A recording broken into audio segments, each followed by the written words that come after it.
los apóstoles, ¿sí? Ujú. Ellos vivieron por fe, porque todas y cada una de las travesías que ellos hacían era conforme a la fe que Cristo les había infundido y el ejemplo, ¿sí? Porque muchas veces ellos no sabían si el día de mañana iban a comer, pero Dios lo proveía, ¿sí? Tremendo, ¿no? Esa es la fe que mueve a las personas.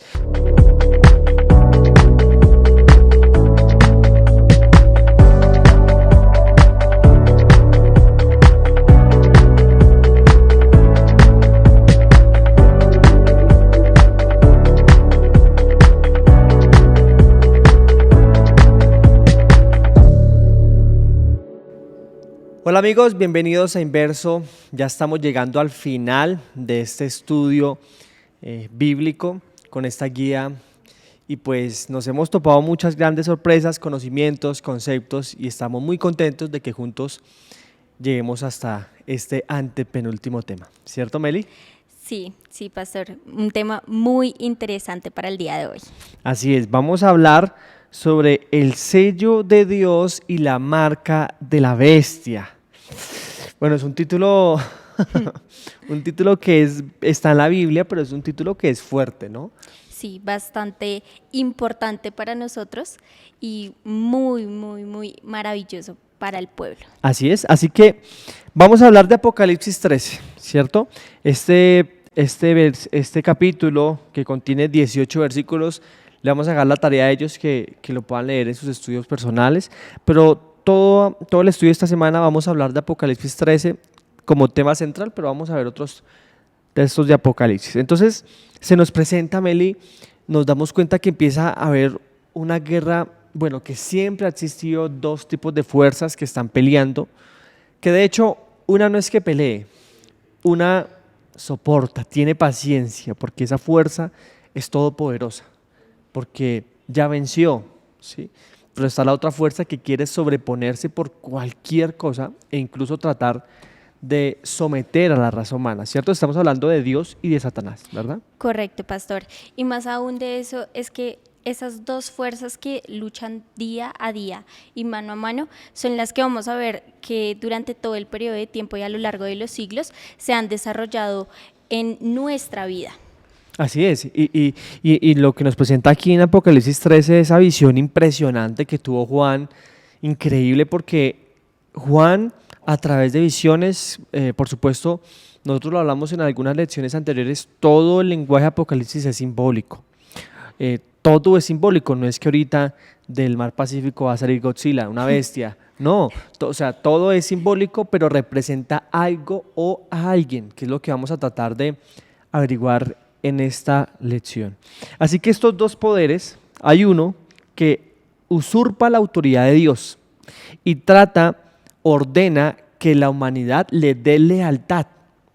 Y no conforme con esto, lo que hace también es introducir un falso sistema de adoración, de creerse que es Dios, de creer que puede ser mediador, de creer que puede incluso perdonar algo que solo puede hacer Dios. Entonces, estas dos fuerzas luchan, ¿cierto? Y que nosotros tenemos que estar de un lado o del otro. ¿Qué piensas? Pues, pastor, lo que tú dices es totalmente cierto.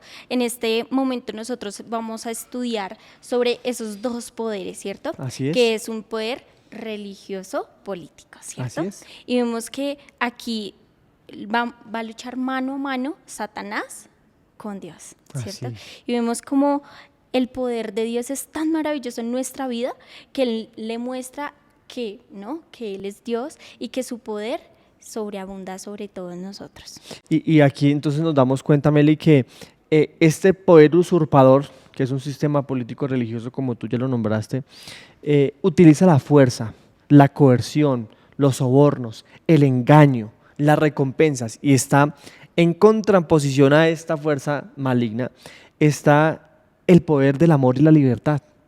Y con estas dos fuerzas es la que Dios trata de traer a la humanidad a Él. Y que cada quien tiene que escoger. Por este lado se somete, se obliga, se encadena, pero por este lado hay fuerza del amor y la libertad. Es decir, escoger. Sí. Ahí vemos reflejado el libre albedrío, ¿no, Así pastor? es. O sea, vemos reflejado que aunque cada uno de nosotros tiene la oportunidad de escoger, de elegir, Dios siempre nos da sus señales para tomar la decisión correcta. ¿Sí? Vemos cómo Satanás a lo largo del tiempo ha utilizado diferentes personas, ¿sí? Y diferentes maneras para engañarnos a nosotros, para darnos a conocer un poder que nosotros, un sistema de adoración, ¿sí? Sí, En el falso. cual nosotros podamos confiar, ¿sí? Un sistema Sí. de adoración totalmente falso que nosotros podamos decir, ¿será que es? ¿Será que no es? Que podamos Sí. dudar. Y que incluso, como le dicen en Mateo 24, que los escogidos, ellos posiblemente serán engañados. Así que entre este panorama uno dice, no, pero perdimos la fe. ¿Qué podemos hacer? Definitivamente estamos destinados, como me decía algún joven en algún momento, pastor, yo estoy destinado a perderme, entonces ¿para qué vengo a la iglesia? Eso es falso, eso es una mentira. Porque en Apocalipsis 14 también se nos presenta que hay un pueblo que es perseverante, un pueblo que es fiel, que es firme, que se mantiene ante todas las tormentas que han surgido hasta ese momento del tiempo del fin, pero que esa fe no es una fe que va a surgir de un momento a otro, sino que se construye en una experiencia con Dios, ¿verdad? Así que hay un pueblo remanente, ¿verdad?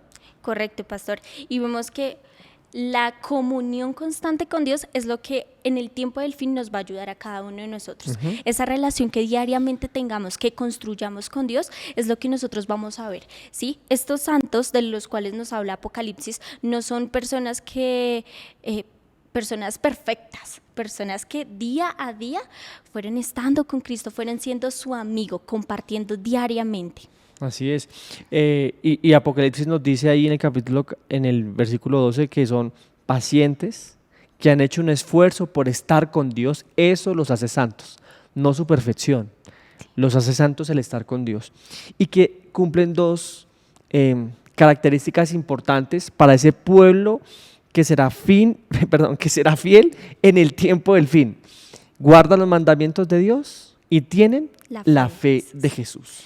Sí, pastor. Adicionalmente vemos que estos santos viven por la fe. Así es. ¿Sí? Y tienen a Cristo Total. como su espejo total. O sea, yo digo que cuán maravilloso sería que nosotros llegáramos a ese punto de vivir por fe y gracia. ¿Sí?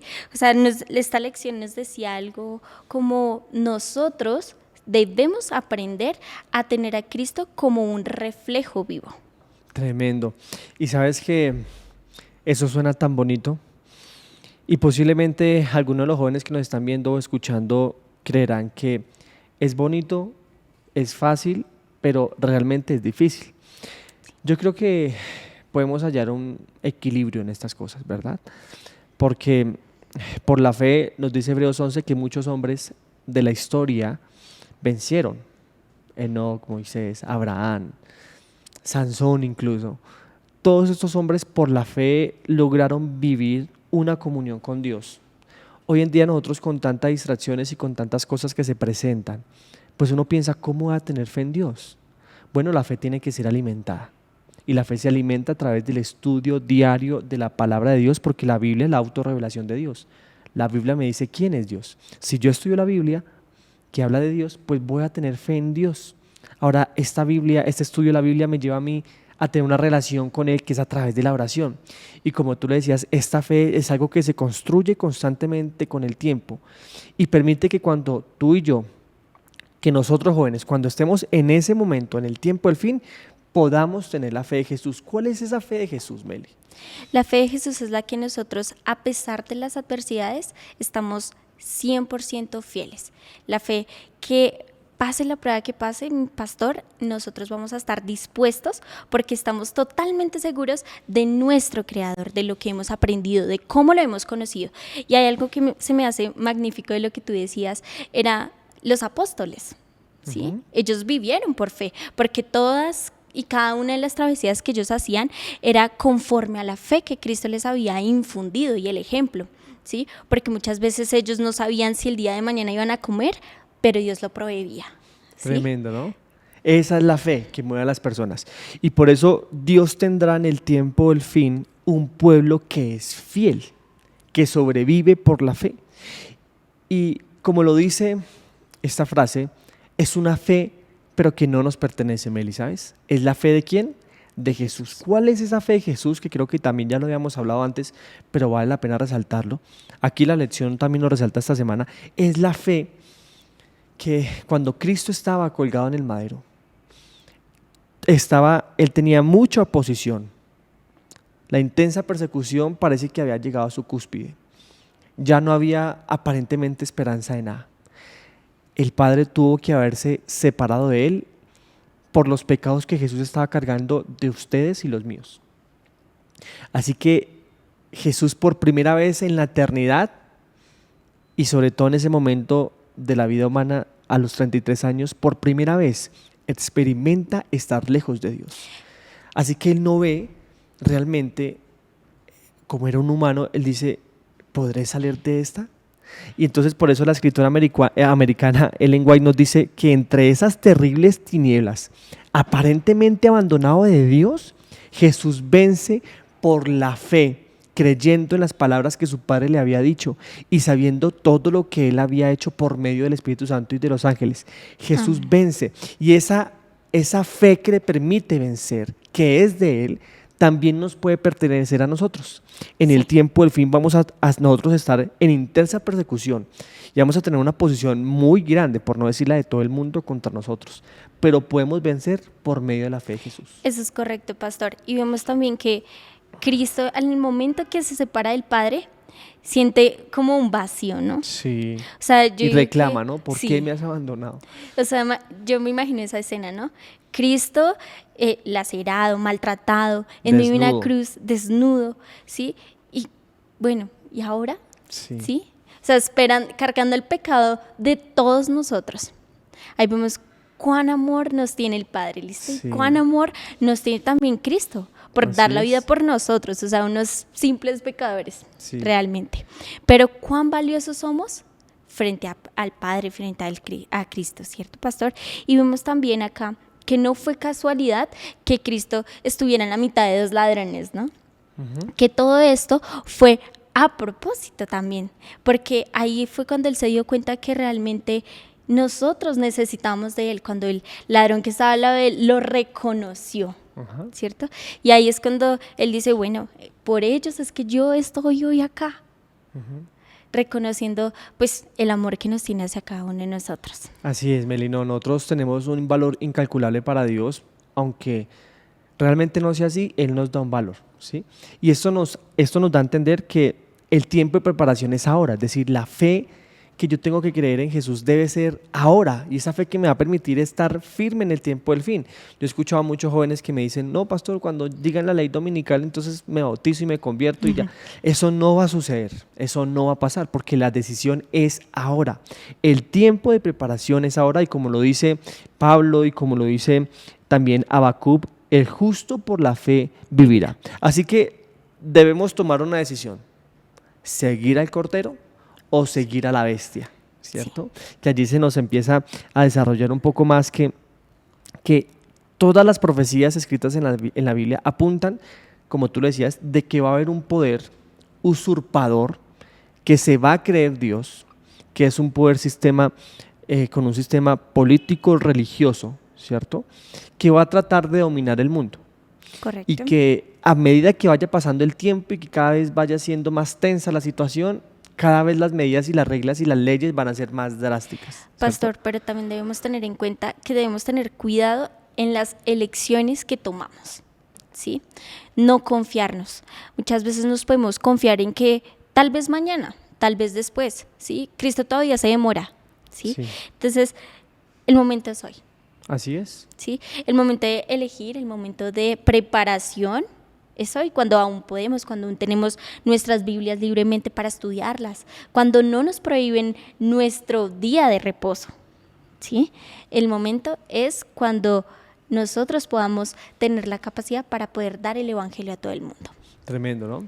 Y por eso nos damos cuenta que la persecución religiosa no es que sea algo nuevo, siempre ha existido.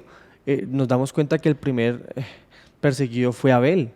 Abel lo mataron por hacer la adoración correcta a Dios. ¿Quién lo mató? Alguien que estaba haciendo o implantando un sistema de adoración falso, que es como el hombre cree, que es que la tradición supera a los principios divinos. La persecución siempre ha estado en la historia de la humanidad y se ha desarrollado y así va a terminar. Personas que persiguen a otras personas que siguen a Dios. Correcto. Y muchas veces esas personas que persiguen al pueblo de Cristo, pastor, van a creer que lo que hacen está bien. ¿Sí? Porque vemos que eso también le pasaba a Saulo de Tarso, ¿no? Que él era perseguidor de cristianos y él creía que lo que él estaba haciendo estaba bien, ¿sí? Hasta que llega Cristo y le muestra que no, que estaba mal lo que estaba haciendo, ¿sí? Nosotros vamos a ver en el tiempo del fin que sí vamos a ser perseguidos, ¿sí? Y que las personas que persiguen van a decir, pero yo estoy bien. Sí, el que estás equivocado eres tú, porque tú estás hablando algo diferente. Porque siempre lo que es diferente nos da miedo. Y sabes también aquí que algo que podemos comprender de lo que estás diciendo es que de cierta manera no es culpa tampoco de esas personas, sino es culpa de ese sistema que los ha engañado. Porque Dios también trató de hacer lo posible para que las personas que están engañados bajo este poder religioso y político se convenzan, lo sigan, lo aman. Pero lastimosamente tomaron su decisión y siguieron a la bestia y tienen su marca y su sello que todavía no lo vamos a decir. Pero como tú le decías, nos damos cuenta que el último eslabón de este gran conflicto es una intensa persecución, como nunca antes había en la tierra. O sea, era una persecución poderosa donde van a haber muchas presiones y se contempla todo que empieza por sanciones económicas. ¿Sabes? Cuando antiguamente iban a gobernar o iban a invadir otro reino, otro castillo de otro lord o un rey, lo que hacían primero era sitiarla. Es decir, hacían crear una crisis económica. Nadie podía vender, nadie podía comprar, nadie podía comer, nadie podía hacer nada. Bajo esta crisis económica, ahora empiezan a sancionar leyes, ¿cierto? Y las leyes son de muerte. El que esté conmigo vive, el que no muere. Nos damos cuenta que al final del tiempo va a ser la misma estrategia. Se van a caer todas las economías mundiales y nadie podrá comprar ni vender. Solo el que tenga la marca, es decir, el que siga ese sistema religioso que implanta un falso sistema de adoración. Correcto.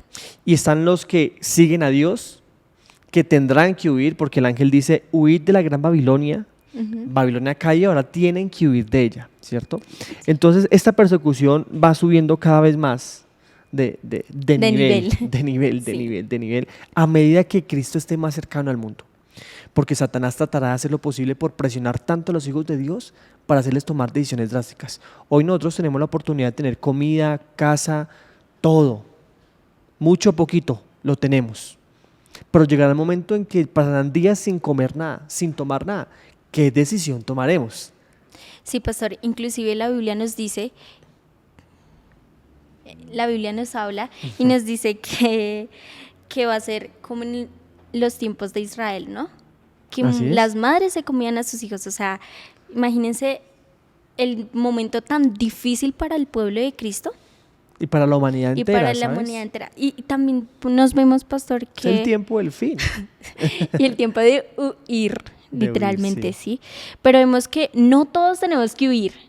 Hay personas que deben quedarse acá, porque la Biblia lo es claro. La Biblia dice que debemos evangelizar hasta el momento final. Hasta cuando se cierre la puerta. Pero lo que tú dices, el sello, ¿sí? ¿Quiénes tendrán el sello de Dios? El sello de Dios o la marca de la bestia. O la marca. Y para ir terminando, Melia, allá se nos presenta que solo hay un mediador que es Jesús. La Biblia nos dice que solo es Jesús. Pero este sistema falso, que es religioso y que tiene afines con la política, se cree Dios. Quiere tener el poder de perdonar los pecados. O sea, funge como un falso mediador, ¿sí? Sí. Y nos damos cuenta que esto es una blasfemia. Y una blasfemia es o se define como cualquier persona o ser humano que dice o se considera Dios o ponerse en el lugar de Dios. Por eso lo del anticristo es bastante interesante, ¿verdad? Claro que sí, pastor. Vemos que anti no siempre es lo contrario. O sea, ¿no? en contra de. En contra de, no siempre. Muchas veces, o lo que nos hablaba la lección en este momento, es que anti también es en lugar de. ¿sí? Así es. Nosotros debemos estar muy pendientes de ello, ¿sí? Cuando nosotros escuchamos, es que nosotros somos en lugar de Cristo, ¿sí? O venimos a hacer el papel de Cristo, Tremendo. debemos tener mucha atención a eso. Eso es una blasfemia.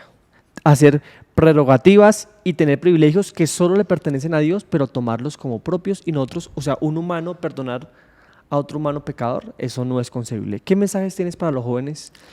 Bueno, Para el día de hoy decirles. mi mensaje es, el tiempo es hoy. Debemos prepararnos, debemos estudiar, debemos tener una relación constante con Dios y mejorar nuestra oración. Porque ¿cómo nosotros vamos a saber que somos salvos? Por nuestra relación, por la fe de Jesús que tengamos constantemente, pastor. Esa es mi invitación del día de hoy, que estudiemos, que aprendamos de Cristo y que al momento de vernos al espejo no veamos a Melis, no veamos al pastor Daniel, sino veamos a Cristo en Amén. reflejo vivo. Así es, jóvenes, el tiempo está cercano. El tiempo está llegando a su fin. Todo se está desencadenando, todo se está dando. Aunque no sabemos el día ni la hora, el Señor nos ha provisto muchos mensajes que nos dan a entender cómo se va a desarrollar el tiempo del fin. Así que el día para que tú escojas por Dios es hoy. ¿Qué es el sello? ¿Qué es la bestia? ¿Qué es la marca? Bueno, no se lo pierdan, que en el siguiente repaso lo vamos a estudiar. Amén. Dios los bendiga y un fuerte abrazo.